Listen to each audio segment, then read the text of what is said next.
1. I started by pouring a packet of yeast in a large mixing bowl. Then I added 3 cups of warm water. You can use hot water from the tap or heat it up on the stove first. Now it's time for the first third cup of honey. It's one of my favorite ingredients because it comes from our family's beehives. One of the downsides to baking with honey is it sticks to everything, but honey makes this bread taste extra special. Once I finished with the honey, I double-checked the next step of the recipe. Younger kids who are just learning to read might need mom and dad to help them follow along. Since it was the first time baking by myself, I was very careful to follow the recipe in order to avoid any mistakes. Now it's time to add 5 cups of bread flour. Since there were 5 cups, each scoop can be slightly over or under without ruining the measurements. This is great for younger kids who might worry about getting just the right amount. The flour is a lot easier to pour than honey. A few more cups of flour and it will be ready.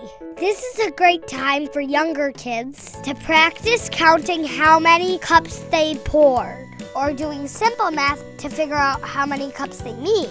I already poured 2 cups, meaning I have 3 left.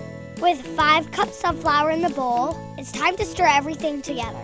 I used a big wooden spoon instead of a mixer so flour wouldn't fly everywhere. This is where baking can feel a bit like a workout. I kept stirring until all the ingredients were combined. Younger kids might need help from mom and dad. You can stir in either direction, so see which way feels right. Some ingredients might get stuck on the side of the bowl. Make sure you stir everything, not just the middle. Step 2. The next ingredient is 3 tablespoons of melted butter. The first step is to cut the butter. Never use a sharp knife without mom or dad. I used the microwave to melt the butter. Make sure to remove the wrapper before heating. I microwaved the butter for 45 seconds. You can melt butter on the stove. The microwave is a lot faster. Step 3.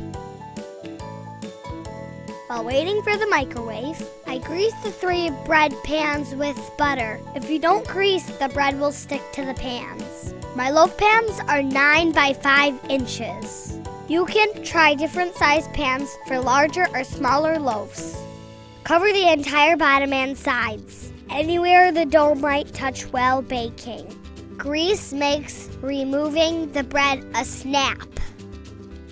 Step 4. For the next step of the recipe, get the melted butter from the microwave. I poured the melted butter into the bowl. It's much easier than honey, too.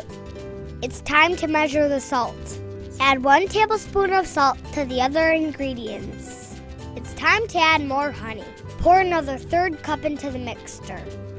Stir the honey, butter, and salt together before adding any other ingredients. This is hard work, so you might need mom or dad to help. Step 5. Now it's time for 2 cups whole wheat flour. We milled this flour earlier from hard red wheat berries using the Lee Home Flour Mill. This organic grain comes from Royal Lee Organics, so we know it's healthy.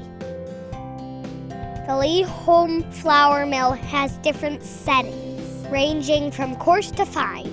This flour was milled on the coarse setting to create denser bread. Fine flour makes the bread rise more. The whole wheat flour is stirred in. It's time to knead the dough. Step 6. Before kneading, clean off the countertop. Then sprinkle some whole wheat flour on the counter to keep the dough from sticking. Step 7. This part is fun. Knead the dough by pushing it down and pulling it up from the counter over and over. As the dough collects more whole wheat flour, it becomes less sticky. The dough should not feel too wet at this point. If it is, more whole wheat flour should be added until it is less sticky. I wear an apron to keep my clothes clean. Step 8. I use a clean bowl for the next part of the recipe. This bowl is greased just like the loaf pans. Put the dough in and flip it over so both sides are coated with grease. Cover the bowl with a clean towel while the dough rises. The towel should completely cover the top of the bowl. This keeps the dough from drying out while it rises. Some say watched dough never rises, yet this dough is double in size. So while waiting, I help Mom and Dad clean the kitchen. We got a lot of cleaning out of the way. Step 9. The next step is very fun. Punch the dough to get rid of any large air bubbles. These air bubbles can collapse during baking, ruining your bread. Don't overdo it.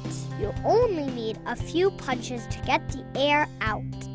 You're going to need a large sharp knife to cut the dough into 3 equal-sized loaves. Again, never use a knife without Mom's or Dad's supervision. Dad helped me mark the dough so my loaves came out equal size. Now it's time for your greased loaf pans. I put each of my dough loaves in its own pan for baking. If your oven's big enough, you can bake all 3 at once. It's time to set your oven to preheat at 350 degrees Fahrenheit. Step 10. It's time for your towel again. Cover the 3 loaves to let them rise while the oven preheats. Ideally, the dough will rise to the top of the loaf pan. Step 11. It took my loaves about a half an hour to rise. The oven is at 350 degrees. It's time to bake the bread.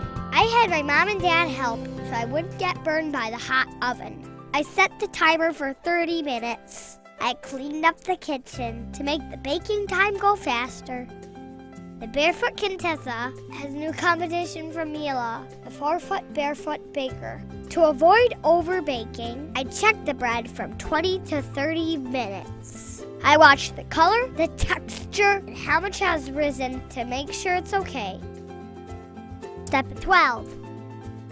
Safety always comes first with the hot oven. Never go near a hot oven without Mom or Dad's supervision. In this picture, I wore hot mitts, and Dad let me hold the bread for 1 minute. For someone my size, there's no other way to avoid burns. As soon as we opened the oven, the smell of delicious fresh bread filled the entire house. Step 13. There's one more ingredient to add. Brush the top of each loaf with melted butter. This keeps the crust from drying out while it cools.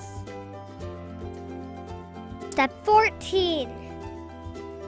After brushing on the butter, it's time for the cool down. I carefully pop the loaves out of their pans and put them on metal cooling racks. From the oven to completely cooled and ready to eat takes about 3 hours. Once the bread was cool, I couldn't resist taking a sample slice. It's delicious and nutritious. The toughest food critics, my brothers Elijah and Bo, loved the bread. It's safe to say my whole family approves of my new, delicious hobby. My favorite part of baking is sharing. My teacher, Miss Brenda, thought it was very cool that I made bread from scratch. She loved the gift, and we shared it with my whole class. I made 3 loaves of bread from scratch, all thanks to the Lee Home Flour Mill and Royal Lee Organics red wheat berry grain.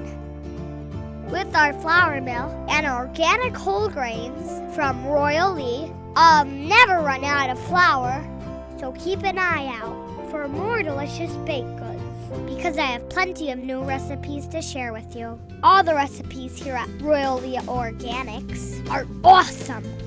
Royal Lee makes intelligent, healthful living simple.